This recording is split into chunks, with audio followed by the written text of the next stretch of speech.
ओम नमो व्यंकटेशा. सर्वांना माझा नमस्कार. होप सगळ्यांनी माझा तो व्हिडिओ सिनियर सिटीजनबद्दलची माहिती दिली आहे तर तो ऐकलेलाच असेल. तरीसुद्धा पुन्हा एकदा सांगायचं झालं तर सिनियर सिटीजनचं दर्शन हे अगदी सोप्या पद्धतीने सिनियर्सला घेता येतं.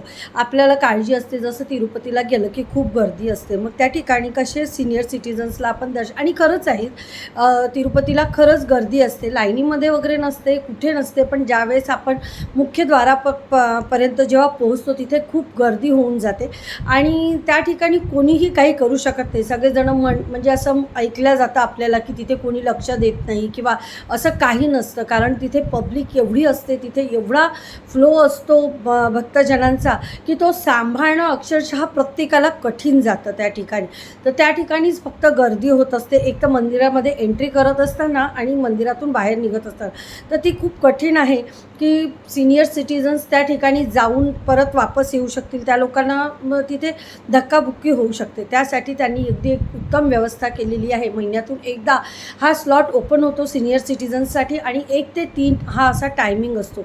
अगदी मंदिराच्या जवळच, अगदी आपल्याला मंदिराच्या डाव्या साईडनी बॅरेक असतात आणि तिथूनच रस्ता आहे सिनियर सिटीजन्सला जायसाठी. आणि परत एक रस्ता आहे तो म्युझियमच्या समोर, तिथे रिंग रोडला म्युझियम आहे, आपलं बालाजीचं म्युझियम आहे, त्याच्या अगदी समोर तिथूनच तिथे छान सिनियर सिटीजन्सला बसण्याची व्यवस्था केली असते. त्या ठिकाणी एक छोटीशी गाडी असते आणि ती गाडी येते आणि प्रत्येक सिनियर सिटीजन्सला बसवून ती त्या बॅरेकपर्यंत नेते. त्याच्यानंतर तिथे सिनियर सिटीजन्सला बसवल्या जातं, छान व्यवस्थित त्या लोकांची काळजी विचारपूस केली जाते त्या ठिकाणी.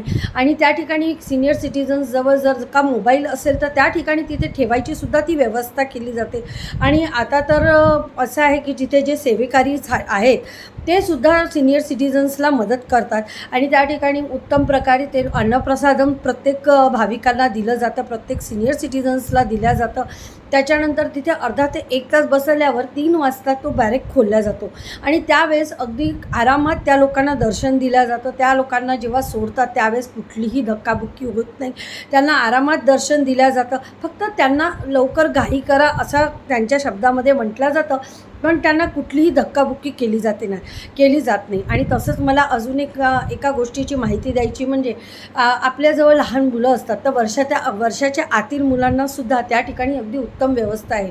त्या ठिकाणी ज्या लहान मुलांचे पॅरेंट्स असतात, ज्या लोकांना लहान मुलांना घेऊन जायचं आहे एका वर्षातील आतमधल्या मुलांना, तर त्यासाठी सुपथम एक म्हणजे तिथे रस्ता आहे अगदी मंदिराच्या बाजूला आणि यासाठी कुठलेही स्लॉट नसतात, काहीही नसतं, केव्हाही आपण जाऊ शकतो. फक्त पॅरेंट्स आणि बाळ फक्त इतकेच जण जाऊ शकतात. आणि त्यासाठी अत्यंत महत्त्वाची गोष्ट म्हणजे एक तर बर्थ सर्टिफिकेट लागेल किंवा डिस्चार्ज कार्ड जो असतो, जो बेबीला मिळतो दवाखान्यातून, तो लागेल आणि पॅरेंट्सचे आधार कार्ड, बस इतकंच लागेल.